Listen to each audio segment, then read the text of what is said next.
앞선 영상 두 편에서 해상 및 항공 운송 프로세스 및 운임 산출법에 대해서 알아봤는데요. 운임 산출하는 과정에서 이 모든 것들을 내가 다 계산해야 되라는 궁금증이 생기셨을 겁니다. 수입을 아예 처음 하시는 분들이라면 이러한 계산 과정에 굉장히 익숙치 않으실 텐데요. 어떻게 하면 이런 계산을 쉽고 빠르게 할 수 있는지 저희가 운영하고 있는 쉽다에서 함께 알아보도록 하겠습니다. LCL에서 R톤을 구하는 방법에 대해 알아보겠습니다. 수입운송 통합 견적 조회에서 스텝 3인 화물 정보 입력으로 오셔서 수출자로부터 수취한 부피 중량 정보를 기입하면 R톤을 쉽게 확인하실 수 있습니다.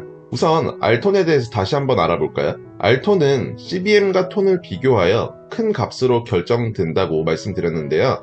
예를 들어 부피가 1CBM, 중량이 0.5톤이라면 1과 0.5 중 1이 더 큰 값이니 1R톤이 될 것입니다. 수출자에 따라 부피 단위를 CBM으로 안내하는 경우가 있고 가로 세로 높이 기준으로 안내하는 경우가 있는데요. 만약 가로 세로 높이 기준으로 안내한다면 가로 세로 높이를 미터 기준으로 변경하신 뒤에 해당 값들을 서로 곱하시면 됩니다. 예를 들어 가로가 100cm, 세로가 100cm, 높이가 100cm라면 1m, 1m, 1m겠죠? 이 세 값을 곱하면은 1세제곱미터가 됩니다. 즉 1CBM은 1세제곱미터와 같기 때문에 이때의 부피는 1CBM이 되겠습니다. 복잡하시다고요? 계산 없이 쉽다 사이트 내에서 쉽고 간편하게 확인하실 수 있습니다. 먼저 수출자가 총 부피, 총 중량 단위로 수입자에게 안내하는 경우입니다. 이때에는 총 부피 중량 입력이라는 라디오 헤드 버튼을 클릭하신 뒤에 이용하시면 됩니다. 수출자가 총 부피를 2CBM, 총 중량을 1300kg로 주었다고 가정해 볼게요. 우선 품명과 포장 타입 정보를 입력합니다. 애견용품이라고 가정을 해볼게요. 포장 타입은 파레트로 하고요. 부피는 수출자로부터 받은 2CBM 정보이기 때문에 숫자 2를 기재합니다. 부피 단위는 CBM으로 현재 고정이 되어 있죠. 중량의 경우에는 1300kg로 줬죠. 1300을 입력합니다. 자, 그럼 킬로그램 단위를 다시 한번 확인을 하고요. 값이 얼마가 나왔죠? 2R톤이 나왔습니다. 어떻게 2R톤이 나왔는지 검증을 다시 한번 해볼까요? 총 부피와 총 중량의 단위를 비교할 수 있게 총 중량 단위를 킬로그램이 아니라 톤으로 변경을 해야 됩니다. 1300kg는 1.3톤이겠죠? 자, 그러니 2CBM과 1.3톤을 비교하면 되는데요. 2와 1.3 중 더 큰 값은 얼마죠? 2입니다. 따라서 해당 값은 2R톤이 되는 것입니다. 자, 이번에는 수출자가 총부피 단위가 아닌 가로 세로 높이 단위로 수입자에게 안내하는 경우를 알아보겠습니다. 만약 수출자가 가로 세로 높이를 50cm, 50cm, 50cm로 줬고 총 중량을 200kg로 주었다고 가정을 해보겠습니다. 이렇게 부피 단위를 가로 세로 높이 기준으로 주었을 때에는 포장별 입력을 선택하셔가지고 진행하시면 되겠습니다. 자, 우선 품명과 포장 타입을 넣겠습니다. 품명은 아까와 마찬가지로 애견용품이라고 기재를 하고요. 포장 타입은 파레트로 일단 지정을 해보겠습니다. 수출자로부터 받은 부피 정보인 50cm, 50cm, 50cm를 입력을 하고요. 중량 단위인 200kg를 입력하겠습니다. 포장 수량은 1개이고요. 우선 자, 그랬을 때의 R톤 값을 알아볼 텐데요. 0.2가 나왔습니다. 어떻게 0.2가 나왔는지에 대해서 한번 검증해 보도록 하겠습니다. 총 부피와 총 중량의 단위를 비교할 수 있게 가로 세로 높이를 CBM 단위로 변경하고 총 중량 단위를 톤으로 변경해야 됩니다. 50cm, 50cm, 50cm는 미터로 변경하게 되면은 0.5m, 0.5m, 0.5m가 되겠죠? 이 세 값을 곱하면 0.125 세제곱미터가 나오게 될 겁니다. 아까 1CBM은 1세제곱미터라고 말씀을 드렸는데요. 그럼 0.125 세제곱미터는 0.125 CBM이 되겠죠. 그리고 200kg 중량은 0.2톤이 되겠죠.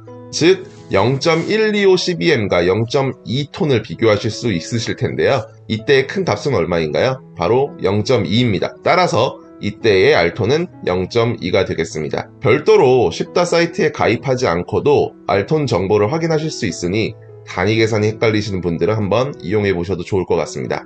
항공에서 CW를 구하는 방법에 대해 알아보겠습니다. LCL과 마찬가지로 수입운송 통합 견적 조회에서 스텝 3인 화물 정보 입력으로 들어오셔서 수출자로부터 수취한 부피 중량 정보를 기입하면 CW를 쉽게 확인하실 수 있습니다. CW는 chargeable weight죠. R톤과 마찬가지로 부피와 중량을 비교하여 큰 값으로 결정된다고 말씀드렸는데요.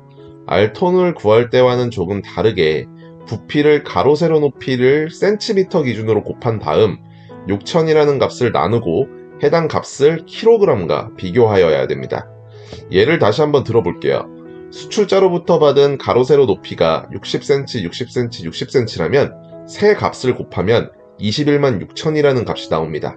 이를 6000으로 나누면 36이라는 값이 나오게 되는데요. 만약 해당 화물의 중량이 30kg이었다면 36과 30 중 36이 더 큰 값이기 때문에 36CW가 되게 됩니다. 그 다음으로는 수출자가 부피를 50cm, 50cm, 50cm로 중량을 200kg로 주었다고 가정해 보겠습니다. 자, 우선 가로 세로 높이를 cbm 단위가 아닌 센티미터 단위로 각각 나누어 주었기 때문에 총부피 중량 입력이 아닌 포장별 입력 버튼을 클릭하셔야 됩니다. 여기서 이제 품명을 애견용품이라고 가정하고요. 포장 타입을 팔레트로 가정한 이후 수출자로부터 받은 정보를 입력하겠습니다. 50cm, 50cm, 50cm 그리고 단위는 센티미터이고요. 중량은 200을 입력하시고 중량 단위 킬로그램을 확인하시면 됩니다. 포장 단위는 우선 1개겠죠. 자, 이제 값을 확인하시면 됩니다. 차저블 웨이트가 얼마인가요? 200입니다. 만약 1차저블 웨이트에 2달러라면 항공비는 400달러가 되겠습니다. 마찬가지로 앞선 예시와 비슷하게 총 중량이 총 부피보다 큰 케이스네요. 이렇게 정리하면 될 것 같고요. 이론을 학습하기 위해서 직접 계산 및 검증도 물론 필요하겠지만 상품을 사고 팔아야 하는 유저 입장에서 너무 번거롭겠죠. 계산할 수 있는 쉬운 툴을 활용해서 빠른 판단으로 리소스를 절감하시기를 바라겠습니다. 네, 이상으로 CW 그리고 R톤에 대해 어떻게 투자 사이트에서 확인할 수 있는지에 대해 알아봤습니다. 사이트를 통해서 R톤 및 CW를 어떻게 쉽게 산출하는지에 대해서 같이 알아봤고요. 다만 내게 적합한 운송 수단은 무엇인지에 대해서 판단을 하려면은 지역 화물의 부피 중량을 모두 고려해야 되기 때문에 단번에 어떤 운송 수단이 좋다고 말씀드리기가 상당히 어렵습니다. 다만 경험적인 영역을 바탕으로 말씀을 드리자면 항공으로 차저블 웨이트를 산출했을 때에는 100이 넘는다면은 해상 LCL과 비교해 보시기를 권유를 드리고요. 또한 해상으로 10R톤을 넘는다면 해상 LCL과 해상 FCL 중 내게 유리한 수단은 무엇인지를 비교해 보시기를 권유드립니다. 저희 쉽다에서는 향후 데이터를 기반으로 어떤 운송 수단이 적합한지에 대해서 바로 도출해 줄 수 있는 서비스를 기획하고 있으니 많은 관심 부탁드리도록 하겠습니다. 감사합니다.